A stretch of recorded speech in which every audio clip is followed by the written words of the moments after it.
Soft স্কিলের উপরে university কর্তৃপক্ষের উদ্যোগে কিন্তু আস্তে আস্তে কাজ শুরু করতে হবে। যেই তরুণ অনেক মেধাবী কিন্তু সে তার নিজের ভিতরটাকে চিনতে না পারে, তাহলে তার যদি মেধা থাকে কিন্তু তার অনুশীলন না থাকে, সেই জ্ঞানে তো কোনো লাভ নেই। সময়কে অলসভাবে নষ্ট না করে সময়কে কাজে লাগাতে হবে। বিনিয়োগকারী কিন্তু আজকে অনেকেই এসেছেন। আজকে আমাদের যে স্টার্ট যারা আমাদের সরকারিভাবে যাদের প্রশিক্ষণ দিয়ে আমরা যাদেরকে তুলে আনার চেষ্টা করছি বাজারে ব্যবসা হিসেবে, তারা কিন্তু সরাসরি কথা বলতে পারছে এবং 1-to-1 তাদের সাথে আজ এবং আগামীকাল 2 দিন মিটিং থাকবে। তো এটি তাদের জন্য একটি বড় সুযোগ। আমাদের চাকরির বাজারে বর্তমানে যেমন একটা মন্দাভাব আছে, সেখানে আমাদের তরুণরা যদি উদ্যোগী হয়ে আসতে পারে, তাহলে কিন্তু তারা বিশ্ববাজারে তাদের যে আইডিয়া জেনারেট করে তারা কিন্তু ভালো আয় রোধ করতে পারে। আমি একটা উদাহরণ দিই। আমাদের একটি স্টার্ট আপ আছেন ন্যাপটেক, তারা গেমস তৈরি করে। তারা সারা বিশ্বের মধ্যে 9th পজিশনে, বাংলাদেশে 1st পজিশনে চলে আসছে এবং ইমার্জিং গেমস ব্যবসার মধ্যে নাম্বার 1-এ চলে আসছে। এই তরুণরা কিন্তু গত 1 বছরে 1 কোটি টাকার মতো তারা মানে রেভিনিউ জেনারেট করেছে। তো এইরকম কিন্তু অনেক গল্প আছে। আমরা শত গল্প পাই, এখন আমরা চাই এটা হাজারো লাখ গল্প। এভাবে হতে থাকলে এই যে যদি একটা দুটা স্টার্ট আপ ইন্টারন্যাশনালি ক্লিক করে আমাদের, এগুলোই কিন্তু বাইরে থেকে আমাদের যে রেভিনিউ, বাইরে থেকে যে আমরা এক্সপোর্ট করে যদি আমরা বিদেশি মুদ্রা আনতে পারি, এটা আমাদের দেশের অর্থনীতির চাকাকে শক্ত করে দিবে। আর এই ধরনের সম্মেলন, এটা কিন্তু এখানে তাদের জন্য তাৎপর্যপূর্ণ। কারণ এই যে বিনিয়োগকারীরা আসছেন, তারা কিন্তু তাদের থেকে শুনে আরও আগ্রহী হচ্ছেন। আমার নিজের সাথে আজকে অনেকে এসে কথা বলেছেন, দেখলাম যে বিনিয়োগকারীদের আগ্রহ হচ্ছে, আবার আমাদের স্টার্ট আপরা চাচ্ছে একটু সুযোগ, তাদের উপযুক্ত বিনিয়োগের জন্য তারা কিন্তু কাজ করতে পারছে না। এই যে এই লিঙ্কটা ঘটানোর জন্য এই ধরনের উদ্যোগ আসলে একটি মহতী উদ্যোগ। আমি সদস্য সরকারকে ধন্যবাদ জানাই। আইসিটি মন্ত্রণালয় থেকে তার যে বিভিন্ন অঙ্গ সংস্থা, আমি হাইটেক পার্কের আন্ডারে একটি প্রজেক্টে পিডি, এবং আমাদের প্রজেক্টের আন্ডারে কিন্তু 4I এর উপরে ট্রেনিং হচ্ছে, ব্লক চেনের উপর হচ্ছে, ওয়েবটির উপর হচ্ছে, সাইবার সিকিউরিটির উপর হচ্ছে, মানে বিভিন্ন AI এর উপরে।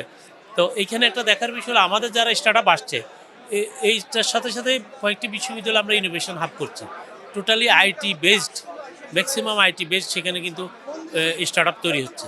তা আমাদের যে মানে প্রজেক্টের একটা টার্গেট আছে, যে ওয়ার্ল্ড ব্যাংকের KPI আছে, এত পার্সেন্ট বাজারে আসতে হবে, এতজন তার লোকবল থাকতে হবে, এতটুকু রেভিনিউ তার জেনারেট করতে হবে।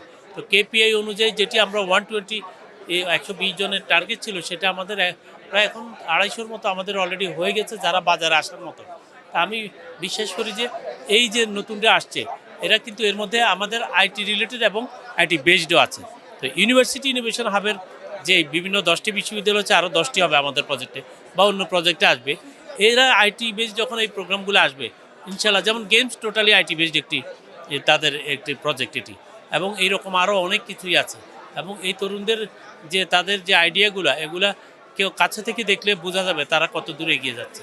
একটু প্রয়োজন তাদের একটু সাহস যোগানো, আর একটি তাদের উপযুক্ত একটু আর্থিক সহায়তা। আমি ভোক্তা অধিদপ্তরে কাজ করেছি অনেক দিন, যে আপনারা জানেন প্রায় 6 বছরের মতো। তখন আসলে ব্যবসায়ীদের মনিটর করা কাজ ছিল। আর এখন আমি যে প্রজেক্টে আছি, এখানে আমার মূল কাজ হচ্ছে ব্যবসায়ী তৈরি করা। এটা কিন্তু অনেক চ্যালেঞ্জিং। আর ভোক্তা অধিদপ্তরের কার্যক্রম আপনারা দেখেছেন, আমাদের যারা টিম মেম্বার ছিল তারা কিন্তু ভালো কাজ করছে এবং জনগণ আস্থা অর্জন করছে। আমরা সবাই চাইবো আমাদের ব্যবসায়ীদের তো আমরা ধরাধরির জন্য যাব না।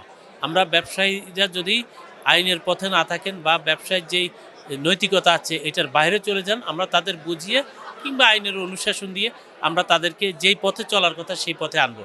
তো সবচেয়ে বড় কথা, দেশব্যাপী একটা মাইন্ডসেট তৈরি হয়েছে। মাইন্ডসেট যখন তৈরি হয় তখন এটার একটা কালচার বা সংস্কৃতি তৈরি হয়। তো জনগণের মধ্যে মাইন্ডসেটটা তৈরি হচ্ছে, যখন আমাদের সংস্কৃতিও এরকম হয়ে যাবে যে আমি এমন করব না, আমি ডেট ওভার জিনিস বিক্রি করব না, এটা যখন আমাদের অন্তরের ভিতরে গ্রথিত হবে, তখন আস্তে আস্তে ইনশাল্লাহ এটা কেটে যাবে। শুধুমাত্র ধরাধরি দিয়ে এটা দূর করা সম্ভব না, সম্ভব মানসিকতার পরিবর্তনের মধ্য দিয়ে। আমি শুধু এইটুকুই বলবো, তরুণদের জন্য সরকারের এত উদ্যোগ, এটা আমরা অনেকেই কিন্তু জানি না।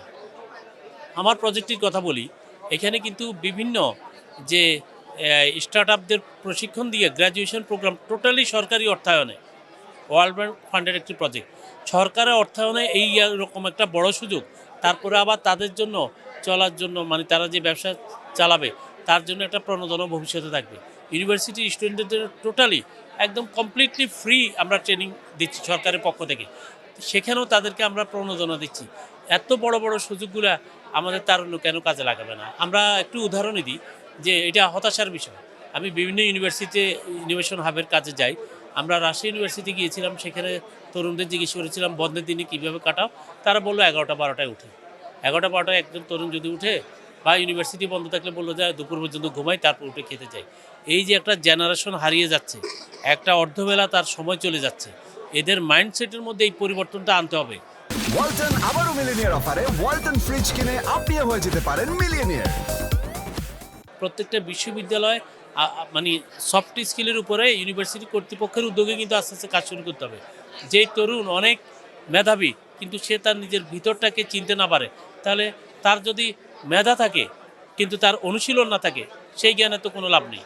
সেই কারণে আমরা বলবো যে মেধাবী তরুণদের অনুশীলনের মাধ্যমে তাকে আজকে যে দুনিয়া বাজার, এই বাজারে ব্যবসা হিসেবে আনা বা তাকে স্টার্ট আপ যেটাই বলি আমরা, তখন কিন্তু অর্থনীতির চাকা পরিবর্তন হয়ে যায়। আমি আরও উদাহরণ দিই, আমাদের স্টার্ট আপ, এই যে আমার প্রজেক্টের আন্ডারে স্টার্ট আপ, তারা ইউএসএ থেকে দাওয়াত পেয়েছে, সিলিকন ভ্যালিতে প্রোগ্রাম হবে।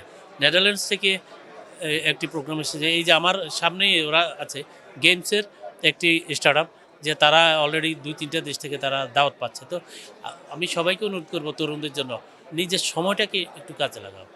মানে সময়ের প্রত্যেকটা সেকেন্ডকে যদি মানুষ কাজে লাগায়, আর তখন তার মিনিটও তৈরি হয়ে যায়।